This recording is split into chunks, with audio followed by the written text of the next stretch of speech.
Welcome to WrestleRecap. I am Dylan Graives, once again being joined by John Sutton, here to bring you the SmackDown recap. But before we get started on that, if you want to support WrestleRecap, you can like, share, and subscribe. You can comment down below and let us know how we're doing. But with that being said, let's get into it. So SmackDown kicks off with a flashback to the Bloodline's assault on Cody and Kevin Owens last week. We then head backstage, and Nick Aldis informs the Bloodline that they have to forfeit their spot in the tag team gauntlet because Tama Tonga apparently hurt his eye last week. He's got an eye patch over it, so he's a pirate now. Arrgh. Yeah.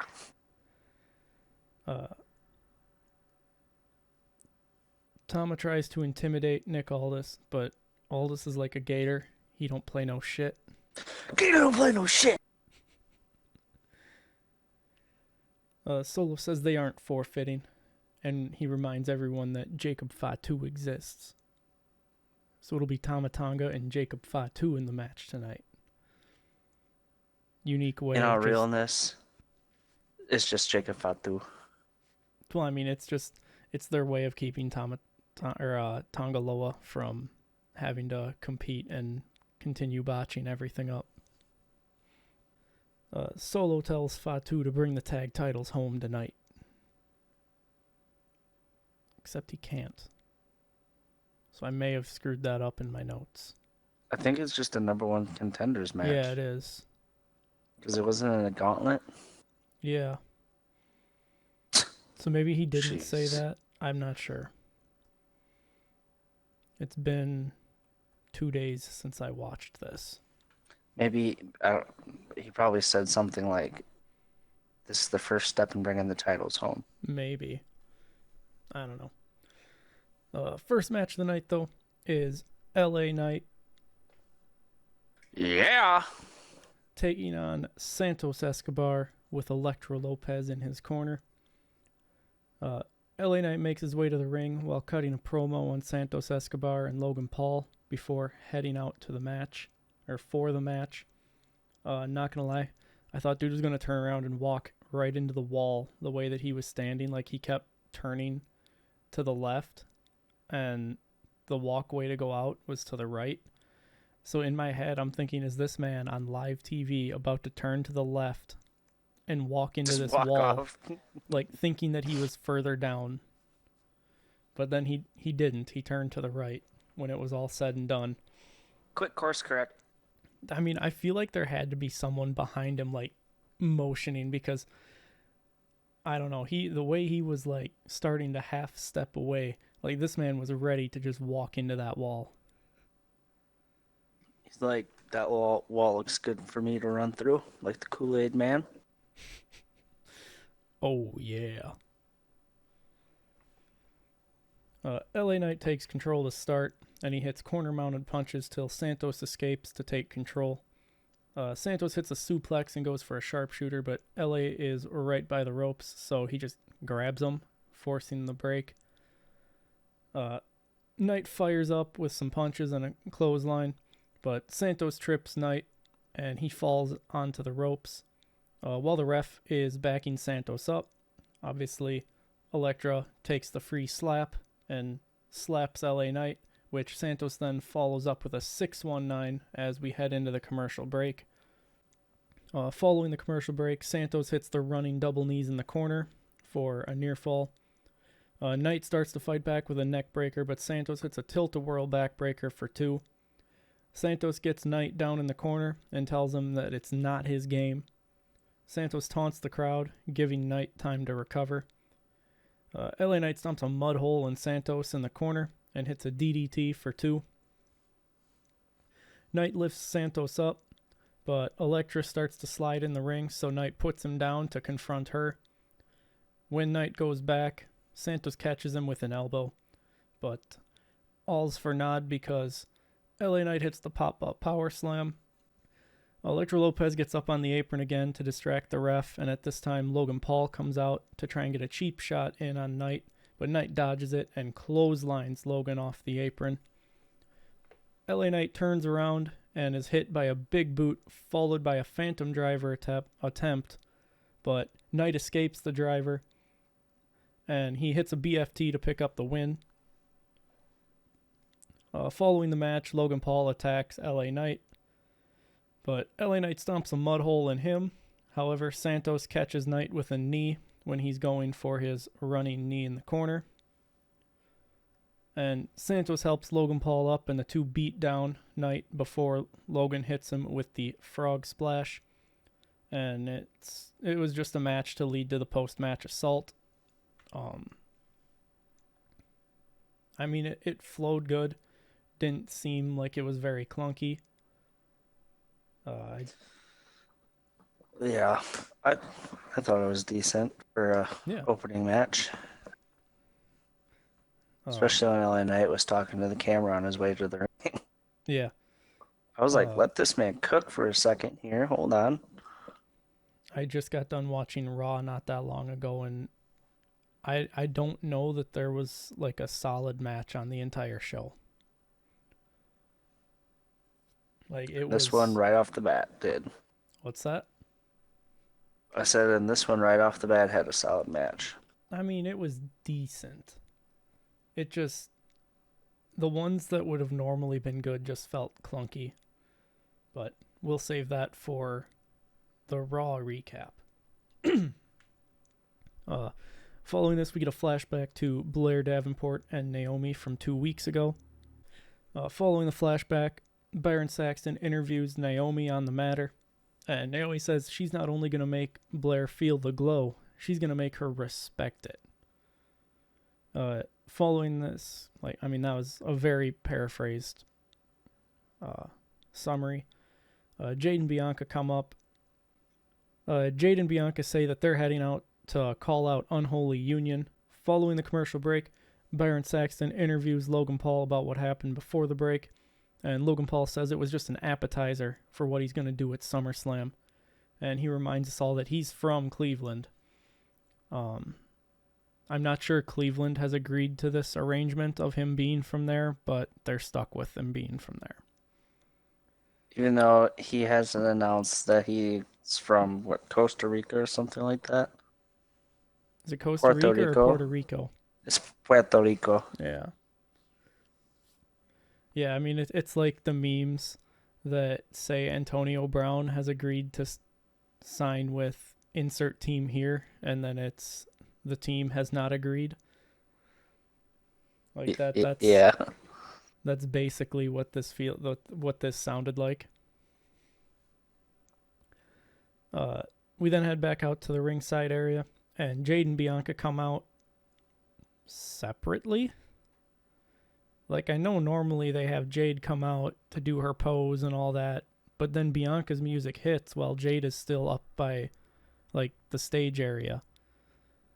So it was weird to have her go all the way to the ring, do her whole entire entrance, and then have Bianca come out. Yeah, I don't know. Yeah.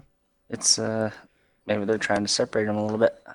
That's kind of what it felt like. Like, they're trying to like put that little bit of a divide between them again so that people will start associating them separately again.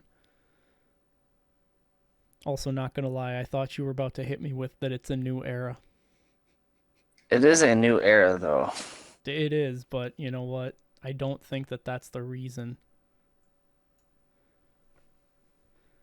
Think what you want to think. I will. It's a new era.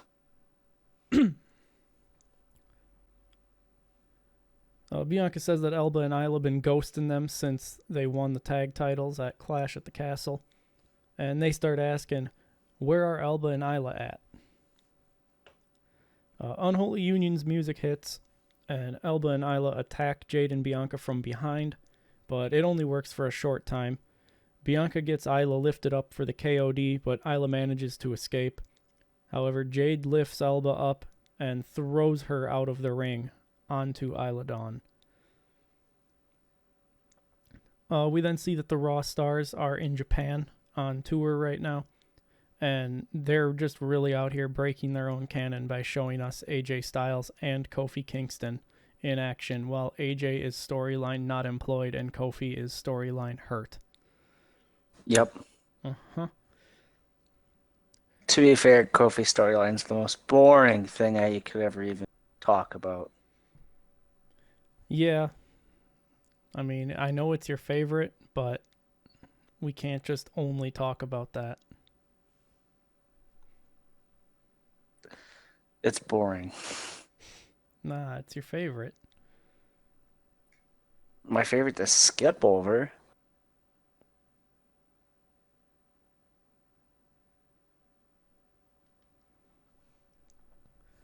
Let's see. Oh, yeah. Cody Rhodes is also on the tour, but he's taking the time to do an interview for us, which turns out to just be a monologue, basically. But he took the time out of it Mm-hmm. to tape it Yep. on his free time Sure did. that he gets paid for. Yep. Okay, we're on the same page. All right. The Street Profits are getting ready for their match tonight, and Terrence Crawford comes to visit them. Basically, Terrence Crawford just wishes them luck tonight, and we head into a commercial break.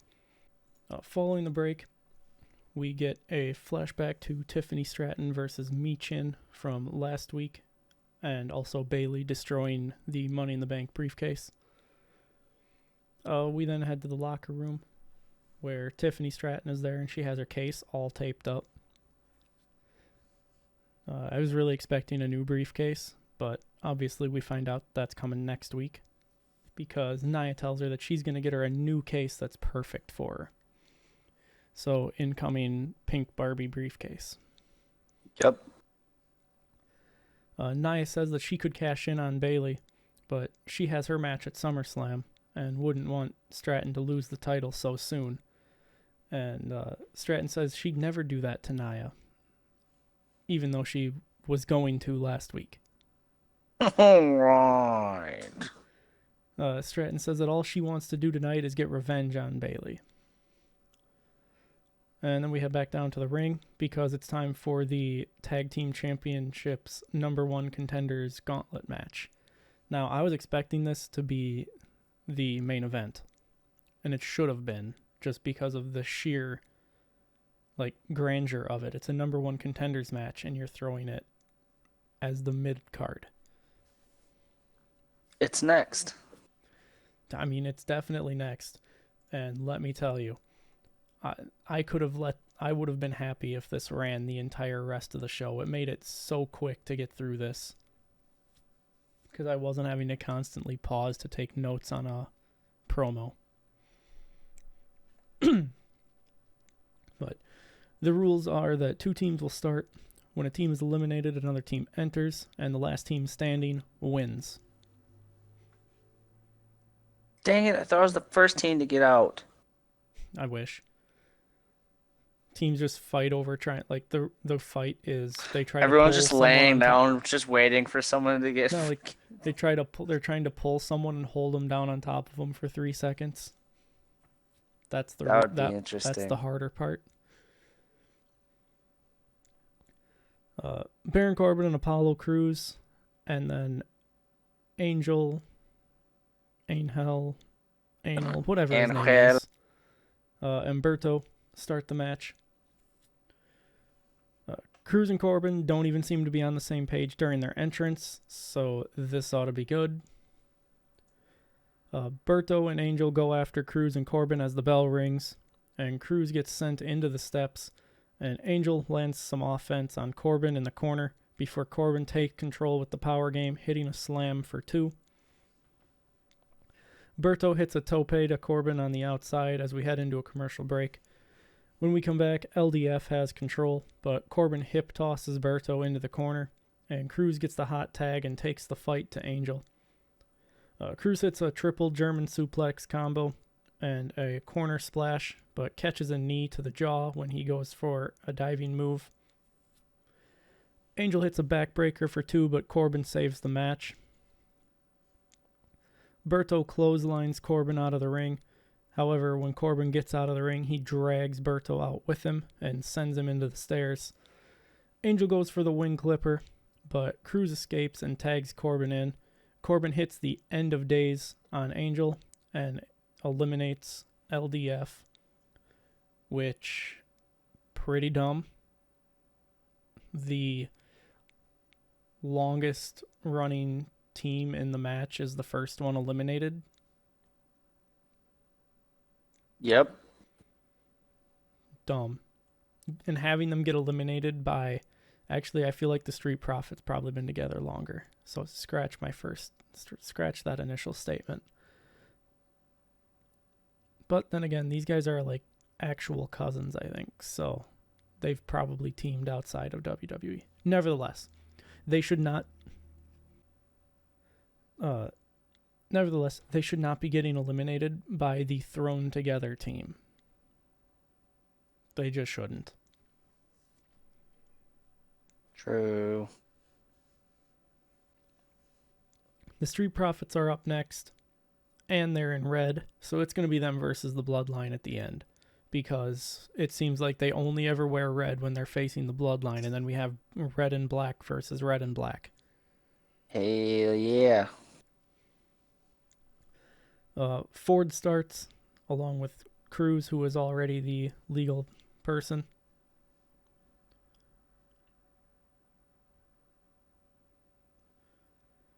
Ford and Cruz show off their athleticism to start, and Cruz hits a drop kick and goes for a stalling suplex, but Ford escapes and hits a back suplex where Cruz got over center, and dude just lands right on the back of his head and neck. The ref was real quick to get in there, though, and check via the hand squeeze to make sure that Cruz wasn't, like, donezo, like needing to be hauled out on a gurney. Bro's like, yeah, I'm out. Oh man, that looked disgusting. I think it was either Wade Barrett or Corey Graves. One of them made the comment that when they were showing a replay that it looked like his knees hit him in the face the way that he landed. Like, it could not have been pleasant. Knees to faces. Yeah. Dawkins tags in and pins Cruz for a near fall. Cruz and Dawkins have a sequence that ends with them clotheslining each other before both tagging out. Ford tries to throw hands with Corbin, but Corbin just clocks him. And then Cruz assists Corbin in flying over the top rope to take out both Ford and Dawkins as we head into a commercial break. On the other side of the break, Corbin takes Ford down with a diving clothesline and a powerbomb, but Ford pops up and hits an enziguri. Dawkins and Cruz both tag in and trade control until Dawkins hits a suplex for a near fall, with Corbin saving the match. Corbin ends up posting himself after Ford dodges his charge, and Cruz pulls the rope down, causing Dawkins to spill to the outside. Ford and Cruz hit stereo S-dives to take out Corbin and Dawkins, and Cruz gets Dawkins back into the ring and goes for the frog splash, but Dawkins dodges it and takes Cruz out with a big punch. Ford and Dawkins hit a spinebuster neckbreaker double team move to eliminate Corbin and Cruz, and then Pretty Deadly come out. Yes, boy! To a smattering of... What? Exactly. Oh, I gotcha. Yeah. Yeah, the crowd went absolutely dead for them. Like, I even remember saying it out loud. Like, when they came out, it's like, wow, this crowd just died. Like, yeah, we're having a good time. What's next? Pretty Deadly. Oh. Okay. I mean, I guess. Kilt Wilson looks for a quick roll-up, but Dawkins kicks out 3 different times. Dawkins takes Wilson down with a flapjack, and Prince gets a sneaky tag and hits Ford with a chop block while he has Wilson up for a suplex, causing Wilson to take a nasty bump on his neck. That's 2 nasty bumps. Don't worry, there will be more. This match is full of neck bumps. Prince takes control and targets Ford's knee and pins Ford for a near fall. Pretty Deadly isolates Ford in their corner and continue targeting his knee because obviously if a high flyer can't jump, he can't hit his moves. Wilson locks in a half crab, but once again they're right by the ropes. So just like the LA Knight Santos match, Ford just grabs the ropes to break the hold with relative ease. Dawkins gets the hot tag and takes control, and he hits his comeback moves for a near fall. Wilson DDTs Dawkins for a near fall, and now Dawkins is isolated. Elton Prince hits a gut buster for 2, with Montez Ford saving the match. Montez Ford sends Kit Wilson out of the ring, and Wilson bangs his neck on the apron on the way down. And at this point, this was number 3, so I commented, what the is going on with this match and people's necks?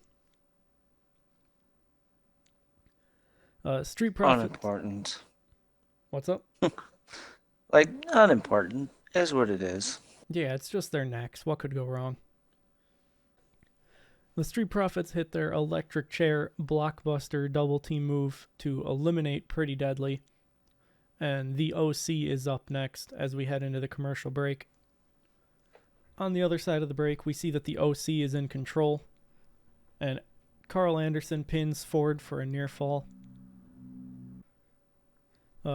Anderson hits an axe handle and goes for another pin, but only gets 2. Gallows hits a massive clothesline and gets a near fall. And I noted that Ford is just eating punishment here. Gallows hits a scoop slam and Anderson pins Montez for 2. Anderson also hits a scoop slam for a near fall. Gallows lifts Ford up, but Ford turns it into a DDT. But Anderson gets the tag and stops Ford from tagging out. Anderson goes after Ford in the corner, but Ford sends him over the ropes. Anderson lands on the apron, but it looks like his knees buckled, which caused him to just fall to the floor. Gallows goes after Ford, but Ford pulls the rope down, so Gallows spills out of the ring, and Dawkins gets the hot tag and flies over the top rope to take out the OC.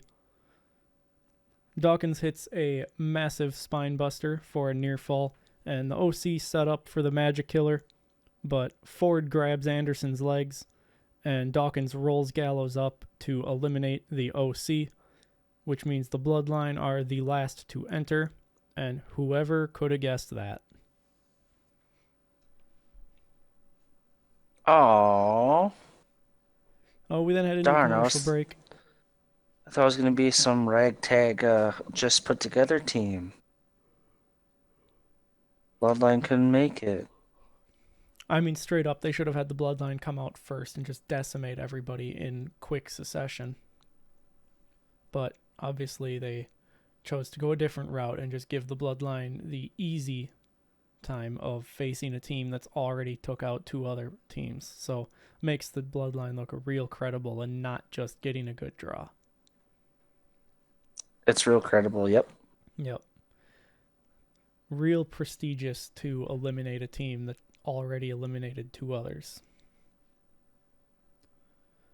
Yes. On the other side of the break, the Bloodline are in control, and Tama Tonga distracts the ref, allowing Solo to choke Dawkins on the bottom rope. Jacob Fatu distracts the ref, allowing Solo to land a punch on Dawkins, and then Fatu bites Dawkins' hand, which I'm pretty sure that's like a... I don't think you're supposed to be able to be allowed to bite them. Like, I don't think that's a thing that's allowed, but it did happen here. COVID and every other disease is off the table here. I mean, prior than that, like, typically, like, I guess especially like in boxing, ever since Mike Tyson bit the dude's ear off, that's like one of the things that when you're watching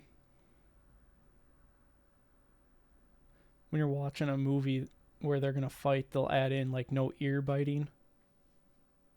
So maybe it's just no ear biting, I guess. I don't know. Who knows? I don't know. It just feels like biting would be a thing that would get you disqualified.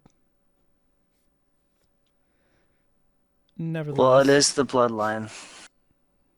Must be a Samoan thing. they're not all Samoan, though. Whatever. Fatu goes for a corner splash, but Dawkins dodges.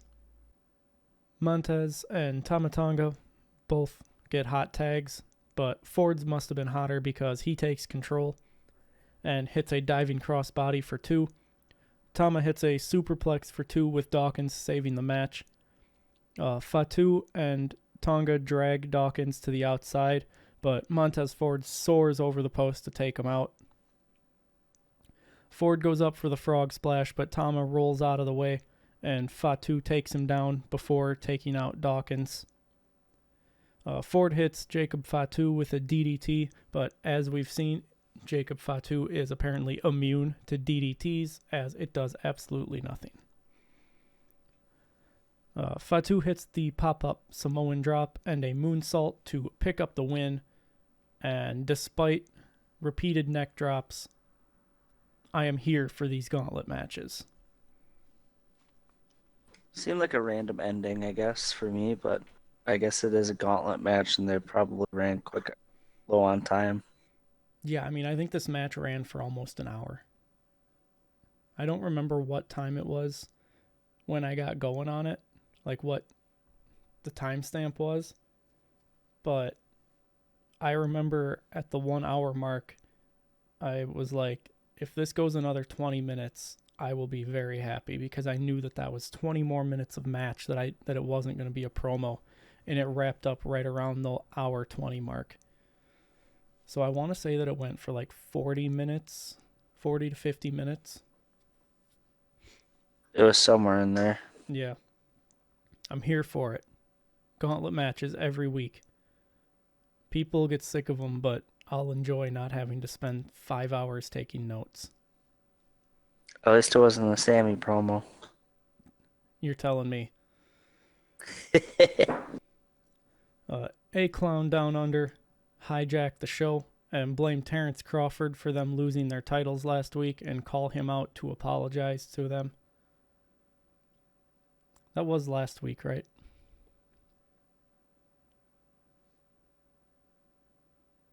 Yeah. I had to think about it. Terrence Crawford comes out and Corey Graves gives us his Wikipedia before Alicia Taylor announces him and echoes the exact same things that Corey just got done saying. To be fair, people at the arena can't hear what Corey Graves is saying, though. I understand that, but as I stated before, the show is made for the viewers at home. And they could have coordinated. If Alicia Taylor was going to say literally the exact same things, they could have just, not had Corey say them 10 seconds before she did. It is what it is. Terrence Crawford, I already said that. Waller says he disrespected them last week and says he needs to apologize to them. Not only for handing Cody a chair, but also for thinking he belongs in the ring with A-Town Down Under. Waller threatens Crawford by saying that if he takes another step, that his boy Theory is going to knock him out. So, what happens? Austin Theory gets his teeth knocked down his throat, and Grayson Waller dips. What a partner. Yep. We then get the Cody Rhodes interview monologue thing. Cody recounts winning the Rumble and at Mania before talking about the new bloodline. Cody talks of his partners being taken out while he was forced to watch, and therefore he's sitting alone.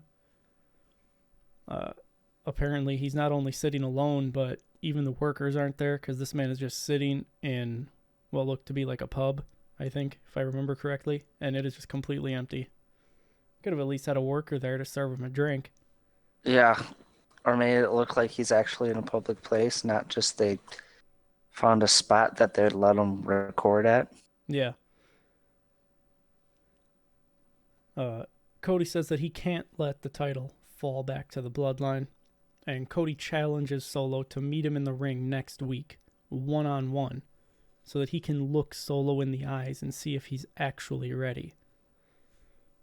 We then head into a commercial break, and when we come back from the break, we get the rundown of what's set for next week at this time, and that is Jade and Bianca will challenge whoever the women's tag team champions are at the time. Obviously, the likely challenge is Unholy Union, but sometimes things go sideways, and with Unholy Union defending their titles at the Great American Bash down in NXT, there is a chance that God, who is it? I want to say it's Jada Parker and someone. I have no clue. Yeah, I know. Just here for the free candy, man.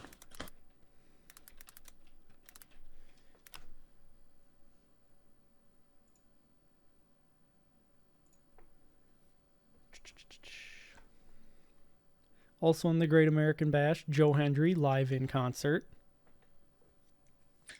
Who? Joe Hendry. Dude, shut the fuck up. He's in my room right now. Why would he be in I your didn't say room? his name. You didn't. Yeah, you didn't say his name. I said his name. Why would he be in your room? Also, it was not Jada Parker. It's Jakara Jackson and Lash Legend of Metaphor will be challenging Unholy Union for the Women's Tag Team Championships. Like I said, Elba and Isla, I would be willing to bet money on the fact that they are set to come out of that on top. But it is a new era. Well, I was going to say, but things happen and stuff doesn't always go as planned. So there is the chance that that is not who defends the titles on SmackDown next week. Also, the Bloodline will take on DIY for the WWE Tag Team Championships. Yes, I get to see Triple H in action again. I can't believe that they're putting this on the SmackDown and not the pay-per-view. Like, we're really going to go to Johnny Gargano's hometown and not put the match on pay-per-view? Especially because they're probably going to lose the titles. Yep. Yeah, I don't get it. I also don't understand what the point in having them win the titles was, just to have the Bloodline steamroll them in 2 weeks later. Because surely they can't have the Bloodline come out of this weekend with nothing. It would completely discredit them. Like, there's going to be shenanigans in the Cody and Solo match that's going to lead to Cody winning. But, man, Tama and Fatu got to come out of this match with the titles, or they just lose all credibility. Well, maybe people return and thwart everything, and that's how the Bloodline Civil War starts. Both matches. I mean, maybe Jimmy returns on SmackDown, Roman returns at SummerSlam. I don't know. I would think shenanigans in both matches would be kind of pushing it, but It's just also weird, though, because, I mean, if Jimmy is going to return at SmackDown, it seems a little soon to really, well, not soon, too late to really build him up to team with Jay. what do you mean To team eventually, with Jay? well, I'd assume they're going to they would thwart the tag titles. I mean, they wouldn't need both of them. It could be something as simple as the Bloodline goes for the pin and Jimmy drags whoever was pinning out of the ring. True. Like, literally the way that he's screwed Jay out of titles in the past. Yeah. Or maybe, I don't know, it can't happen anymore because whatever. I was gonna say something, but it it didn't happen. What's that? I was gonna say maybe he returns to Raw and tells his brother like, I know I've done wrong in the past, blah blah blah. He's like, I'm gonna show you why you can trust me again. Gotcha. Yeah, no, that definitely did not happen. Yes, correct. No, no, no, Yep, no. yep. Cargo Yeah. space? Cargo space? No, cargo road. Crossroads. Roadie codes. Dust Star.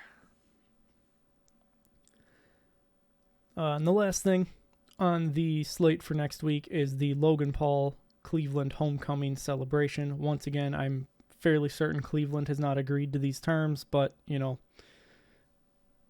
their problem, not ours. We The then only head thing back. they claim is LeBron James. Sure. We then head back to the locker room, and Byron Saxton interviews Andrade. Andrade actually gets a little bit of a pop from the crowd when he seemingly shows up on the Tron. And Andrade says that he has his sights set on the U.S. title next.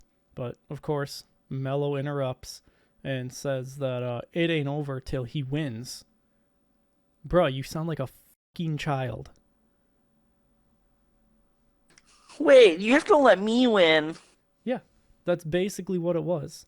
He's like, I'm not done with this until I win. Bruh, him and Chelsea Green. Perfect duo. I hate it. It could be the most hated mixed tag team you've ever seen, and Don't it'd need it. also be the greatest thing you'd ever No, see. we don't need it. What we need is the We pairing. need it. No, we need the pairing of Chelsea Green, Piper Niven, and Pretty Deadly. That's what we need. The backstage segments would be absolute gold. Whatever happened to that musical? They they they yelled about it during the match. It's still in the works. They're working out like the budgeting and all that. The Kinks, yes, yes, yes. Yeah, yeah. Wade Barrett was giving us a few updates during the match. I remember him saying it's something with the budget right now. Bruh, What? I can't wait till that comes out. Andrade tells Mello he missed. Mello tells Andrade that the crowd didn't miss him for the last 2 years when he decided to leave. These jabs with AEW things, they always go over the crowd's head because the bulk of WWE fans don't even care that AEW exists. Nope. I mean, you'll get your overall wrestling fans that'll watch it, but WWE fans are cool. Next. Right. Like, they've been through this once. They've seen the end game, which the last time around was getting invested in something only to have it disappear. Granted, Yep. AEW is going to be around as long as Tony Khan wants it to be. As So, long as the funding's still there. I mean, they're rich. The Khans have boatloads of money. Yes, I know who the cons are. Yes. You know, like Nick Khan. Yes, the owner of the Jaguars. No, Nick Khan is the like He's talent also, relations that guy one's in yeah. WWE. No I thought, relation oh to no, the other that's Khans. Shad Shad Khan. Khan is the dad, yeah. Yeah. No relation, but wild that the Khans own a company and then there's Nick Khan that's in WWE. Like, just looking at names without knowing anything, it's like, man, these guys really own one company and have a strong presence in another. But no relation. At least they say. I mean, They I'm own sure. a company. They have a strong relation in another company. NFL team. Right. Life as a con is good. I mean, apparently. But as I was saying before you so rudely interrupted me, uh, It wasn't rudely. it was very rude. Uh, there's no relation there on the surface level, but having the same last name, chances are you go far enough back, there is a tie, just not an acknowledged tie. Nonetheless. A faint bloodline tie, if you will. Yeah, something like that.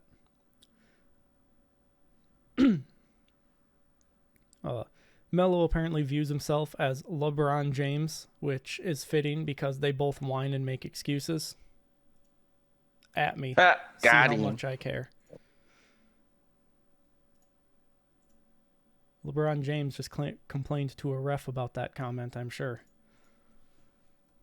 Andrade tells Melo that he's not LeBron, he's more like Bronny Jr. And Melo says it's his time now. Actually, it's the last time now. Get the phrase right. And you're not John Cena. And also, Bronny James was a flop, so. I'm assuming that was probably the insult. I don't follow basketball enough to know that, but I kind of assumed that was the insult. Boy, imagine today it's an insult. In 3 years, it could be a compliment. Yeah? It won't be, but that'd be funny. I mean, didn't Lonzo Ball actually turn out to be like halfway decent? No. No? LaMelo Ball did. That's Okay, the youngest one. I knew one of them turned out to actually be halfway decent. Granted, not the superstars that their dad said they were going to be, but I knew that one of them turned out to actually be pretty decent. They can be good if they can stay on the court. What do you mean by that? Dude, Lonzo Ball hasn't played an ounce of basketball for like 2 years, Oof. and LaMelo Ball is always hurt. Nice. Yeah, nah, I don't keep up with basketball enough to know any of that. Which is wild, because isn't Lonzo Ball on the Bulls? Yeah. Yeah, that's... I don't think he's even played a possession for them. When I watched basketball, the Bulls were my team. Little inside information for everybody. Yeah. Andrade offers him one more match and a handshake, but Melo says that's all it's going to take and blows off the handshake.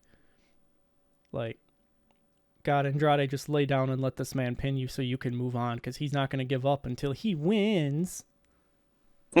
Mom! Actually, Dad!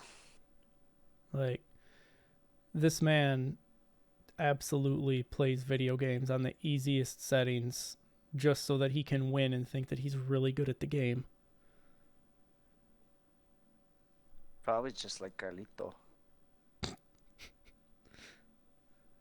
Man was devastated about the PS5. No. That'll be covered in our Raw episode, though. Oh, yeah. In depth. Love the Carlito A breakdown. shenanigans. Breakdown moment for moment, how it happened and why it happened. Frame by frame, we're going to break down everything. Not really. I would hate myself. Joke's on you, already hate myself. Anyway, we finally get into the main event, and it's Michin and Bayley versus Nia Jax and Tiffany Stratton, except Nia and Stratton attack Michin during her entrance, so she kind of just lays on the ground for half the match. Actually, more like 80% of the match. And again, the crowd goes... mild.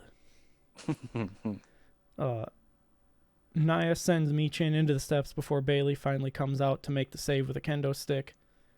Bayley is gonna go at it alone, and she goes right after Stratton with a Thez press. She hits a low clothesline for 2, but Stratton takes control and sends Bayley into the corner. Bayley uses the momentum to hit Nia with a forearm. Bayley hits a hot shot on Stratton for 2, and Michin is ready for the tag, kinda. But Nia takes her out with a Samoan drop on the outside before Stratton hits a double stomp to Bayley for a near fall as we lead into the commercial break. on the other side of the commercial break, Tiffany Stratton hits a stink face on Bayley. Jealous. What? Extremely jealous. Stratton and Nia are basically just dismantling Bayley. Bayley starts to fight back, but Nia runs her into the corner to keep control.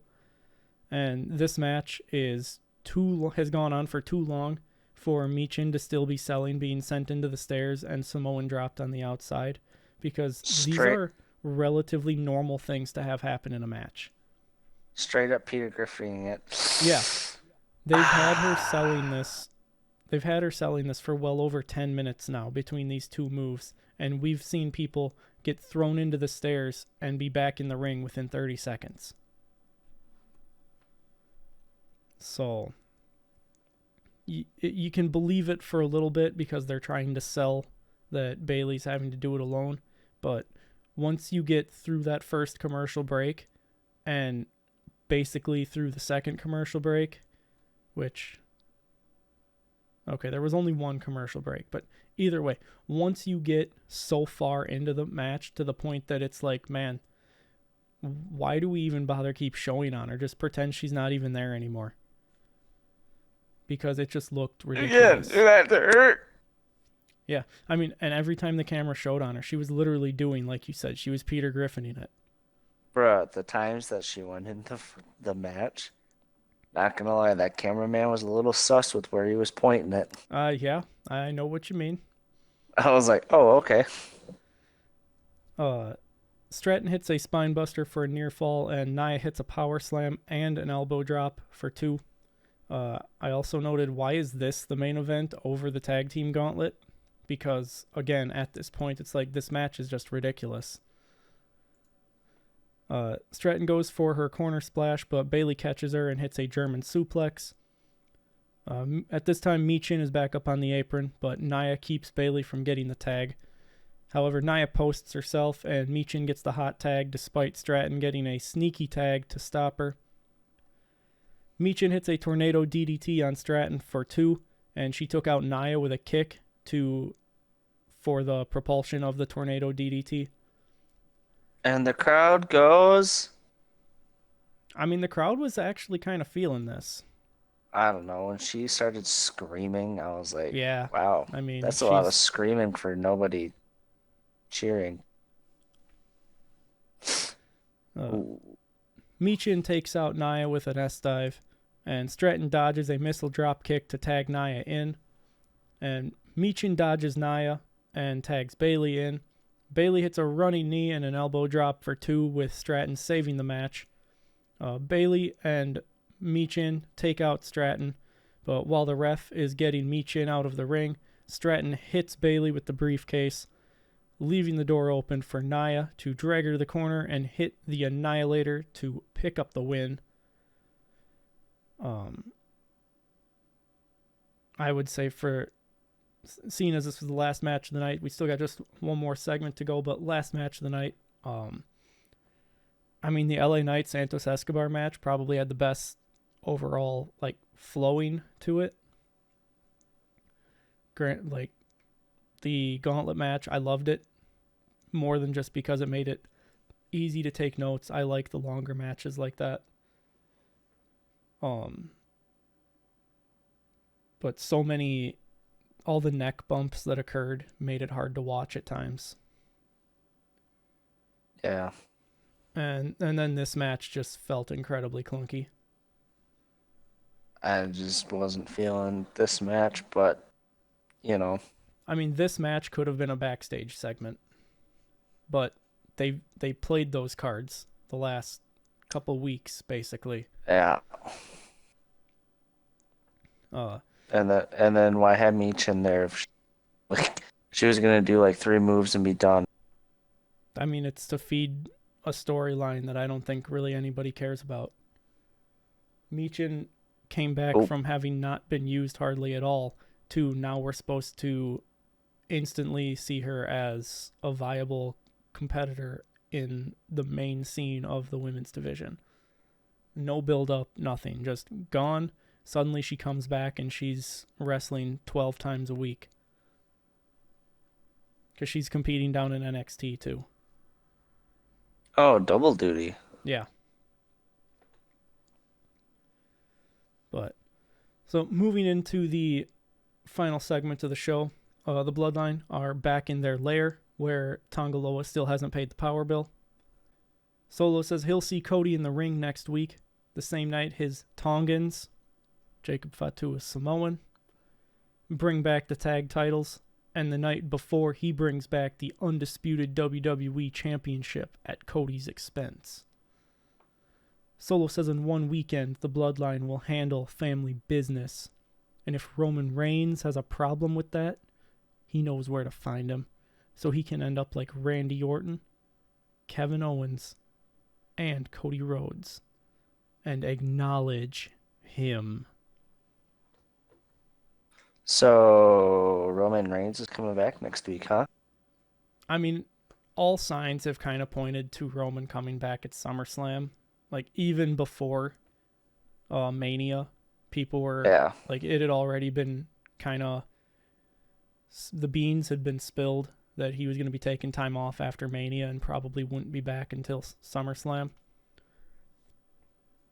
But there's a chance he comes back. He just, how he feels or whatever. I mean, I'm expecting him to come back because they need time to build the story of reforming the old bloodline to be the good guys to take on the new bloodline at Survivor Series inside War Games. I wonder if Jimmy will return to screw it up next week as well. I mean, maybe. I don't know. Maybe Jimmy does. One of them has to return on either Friday night or Saturday night. Like, one of them has to return. Because if Cody just beats Solo clean, all credibility gone. Dog, Jimmy comes back. And then, they have those hot mic moments. You just hear him say, Tribal Chief, we'll see you, or however they want to do it. And Tribunal Court or whatever they did with Sammy. And then that sets it up for something. But yeah. And then that sets it up for Roman Reigns ultimately not waiting till Tribunal Court, just screwing Solo on SummerSlam. Maybe Hikuleo debuts on SmackDown to help them win the titles. And then, like, the new bloodline comes out during Cody's match only to have, like, maybe Roman return Solo, or maybe Roman and Jimmy return to, like, quote-unquote even the odds, even though the numbers game would still be out of balance. So, I mean, maybe Roman and Jimmy come back, maybe Jay comes out. You know what's going to happen? Sammy comes out. I don't know. It's going to be a mess. You know what's going to happen? Cody's going to beat Solo clean. LA Knight's going to ride through a portal on a giant Slim Jim. Yep. But no. Hot. I need that in my life. I need this to happen. I saw it in an animation, so I need to see it in real life. What's going to happen is Cody's going to beat him clean. His bloodline is going to come out and basically dismantle Cody. And then Jimmy's going to return just standing there. And they're going to do the whole hold his arm things and tell him to super kick him. And then while he's maybe thinking about it, or maybe he doesn't, Roman Reigns returns. I mean, I'm expecting that when Roman returns, it's not going to be to his music or to him running out. It's going to be to, ladies and gentlemen, and Paul Heyman's going to come walking out. You could still do that in this segment, though. You know what I'm saying? Sure. Yeah. Like, they could be about to bash Cody's brains in, and then you just, ladies and gentlemen, and Paul Heyman comes walking out, and they drop Cody and turn their attention to Heyman, and Heyman's just got this shit-eating grin on his face as the Bloodline Avengers assemble. And he's like, let me introduce to you the former reigning, defending, Nah, he would just say the real tribal chief. or my tribal He chief. he never once said former. He never refers to them as former. Or It's either future or current. or the, like emphasis on the and The then tribal chief. Yeah, I don't know. I'm definitely here for the ramping up of the bloodline story once again. Like, it's remained dormant these last couple months. And the fact that this story's been going They've kept on it a now little for like spicy. 4 years. But They kept it a little spicy. Yeah, for sure. I just want to see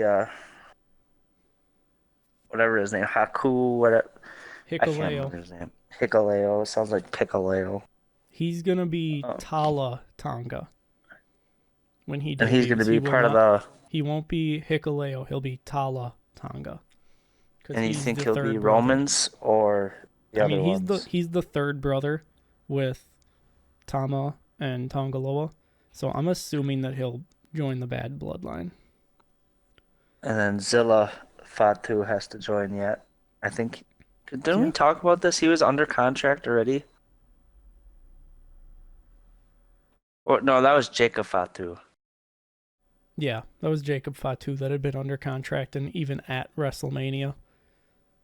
Like, this man sat under contract, not doing anything for months. Odyssey. I mean, that man just sits at home, not doing anything for years. But yeah, Zilla Fatu, you think, what the hell? Anyways, Zilla Fatu would have to, I think he's got a return, or not return, debut. I mean, maybe. Even though he just won a title. It's hard to say how they're going to go about it all. That concludes the SmackDown recap. Once again, I've been Dylan Graives. He's been John Sutton. This has been WrestleRecap. If you want to support WrestleRecap, you can like, share, and subscribe. You can comment down below and let us know how we've been doing. You can click on the video. Should be floating on your screen somewhere. But until next time, goodbye.